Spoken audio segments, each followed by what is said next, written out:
နောက်ထပ်မေးခွန်းတစ်ခုကတော့ဝတ်ဆိုတာအမြဲတမ်းလဲပါလားရှင်ဗျာဝတ်မလဲဘဲနဲ့ပဲနိဗ္ဗာန်ရအောင်ရောလုပ်လို့ရပါသလား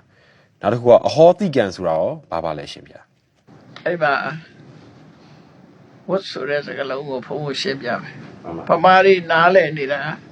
ကိုကလူတယောက်ကိုချီကျိုးအောင်လုပ်လိုက်ရင်ကိုချီကျိုးတယ် မှန်ပါဗျာ အဲ့ဒါဝတ်လဲတယ်လို့ယူဆတယ်မှန်တော့အဲ့ဒါတော့အကျိုးပေါ်တယ်လို့ပြောတယ် မှန်ပါဗျာ ဝတ္တဆိုတဲ့အဓိပ္ပာယ်အဲ့ဒါပြောတာမဟုတ်ဘူးသူက မှန်ပါဗျာ ဝတ်က၃မျိုးရှိတယ် မှန်ပါဗျာ ကိလေသာဝကမ္မဝဝိပါကဝ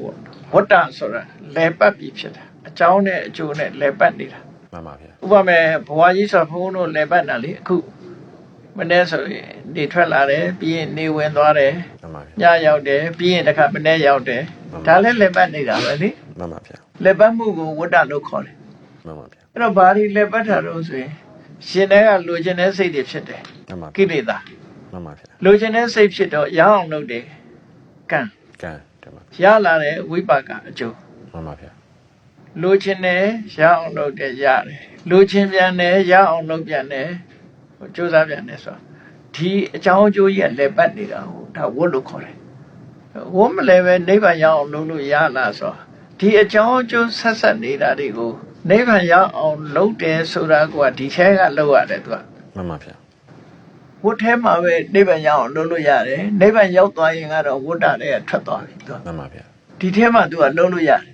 ဝတ်မလဲပဲဆိုတာတော့မဟုတ်ဘူးဝတ်ကတော့လဲမှာ မှန်ပါ ဝတ်လဲတယ်ဆိုတာဗမာတွေနားလဲတယ်ကိုကသူများကိုမတရားလုပ်လိုက်လို့ကိုမတရားလုပ်ခံရတယ်ဆိုဝတ်လဲမှုမျိုးပြောတာမဟုတ်ဘူးကိလေသာရှိရင်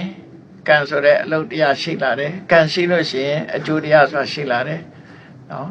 အဲ့တော့ကိလေသာဖြစ်သည့်အတွက်ကြောင့်ကံဖြစ်တယ်ကံဖြစ်သည့်အတွက်ကြောင့်အကျိုးတရားတွေပေါ်တယ်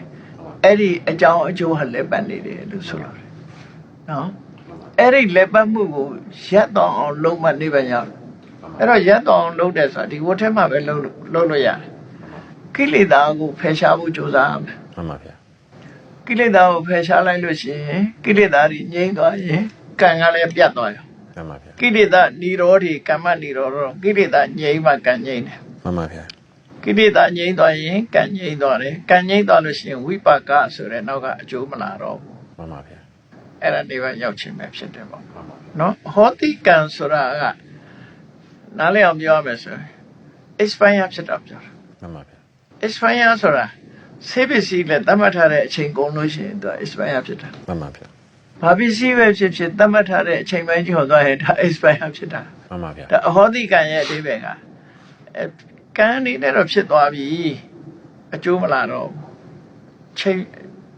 ဒီကစံတတိကုံသွားပြီလို့ဆိုလို့တယ် မှန်ပါဗျာ ကံရဲ့စံတတိတစ်ခုကုံသွားပြီ မှန်ပါဗျာ ကံကိုသူကသတ်မှတ်ထားတာရှိတယ်ကံတစ်ခုလုံးလို့ရှိရင်ဒီဘဝမှာအကျိုးပေးတဲ့ကံကိုဒိဋ္ဌဓမ္မဝိရဏိယကံလို့ခေါ်တယ်ဒီဘဝမှာအကျိုးပေးတယ် မှန်ပါဗျာ နောက်ဒုတိယဘဝမှာအကျိုးပေးမဲ့ကံကိုဥပပိစ္ဆဝိရဏိယလို့ခေါ်တယ် မှန်ပါဗျာ နောက်တင်းတော်တဲ့ဘဝတစ်ခုမှာအကျိုးပေးမဲ့ကံမျိုးကိုဒီအပရပရိယ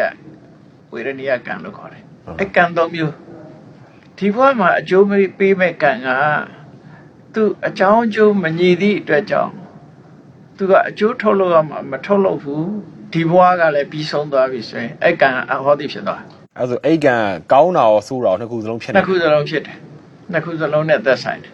မှန်ပါဗျာ ဥပမာတစ်ခုဘုန်းကနားလည်အောင်ပြောရမယ်ဆိုလို့ရှိရင်ကဘာကျော်လူသက်သမားကြီးအင်္ဂုလိမာလာပေါ့ကြားဘူးတယ်မို့လား ကြားဥပါတယ်ဗျာ အဲ့ဒီအင်္ဂုလိမာလာလူတွေတတ်ထားတဲ့ပါဏာတိပတ္တကံ မှန်ပါဗျာ သို့တော့ကိလေသာတွေကိုသူပယ်လိုက်နိုင်တဲ့အတွက်ကြောင့်အဲ့ဒီကံတွေကဒီဘဝမှာပဲအကျိုးပေးနိုင်တယ်သူကနောက်ဘဝဆိုမရှိတော့ မှန်ပါဗျာ သူကဘာလို့ကိလေသာပြတ်သည့်အတွက်ကြောင့်နောက်ဘဝဖန်တီးပေးမယ်တဏှာဆိုသူမှမရှိဘူးကံနဲ့ကိလေသာတွေမရှိဘူးနောက်ဘဝမရှိသည့်အတွက်ကြောင့်နောက်ဘဝမှာငရဲကြရမယ်ဒီသူလှုပ်ထားတဲ့ကံတွေဟာစပယ်ရဖြစ်သွား အဲ့ဒါဆိုရင် तू ကဒီဘဝမှာပဲ तू ရဟန်းပြုရင်အချိန်တော့ခဲနဲ့အထုခံရတာဝိုင်းဆဲတာလောက်ပဲ အဲ့ဒါလောက်ပဲနဲ့ပြီးသွားတယ် တင်ပါဗျာ ပြီးသွားတယ်ဟိုအမျိုးလို့ပေါ့တကြောင်းကြာမှာလူငင်းချမ်းသာခွင့်နဲ့တရက်လောက်နဲ့လွတ်သွားသလိုဖြစ်မှာပေါ့ကံကိလေသာတွေကိုဖျက်ဆီးလိုက်သည့်အတွက်ကြောင့်ကံတရားအကျိုးပေးခွင့်မရှိတော့မပေးနိုင်တော့ဘူးပေါ့နော်ကိလေသာနဲ့ကံပေါင်းစပ်မှသူအကျိုးပေးတာမျိုးစေ့ပေါက်တာပဲကြည့်နေမြေနဲ့ရေနဲ့တွေ့ပါပေါက်တာမဟုတ်လား မှန်ပါဗျာမှန်ပါ မြေနဲ့ရေနဲ့မတွေ့အောင်တွေးချောက်တဲ့နေရာမှာထားလိုက်မယ်ဆိုရင်ဒီမျိုးစေ့က ပေါက်တော့ဘူးလေ တင်ပါဗျာမှန်ပါ အဲ့ဒါလိုပါပဲဟောဒီ မှန်ပါဗျာ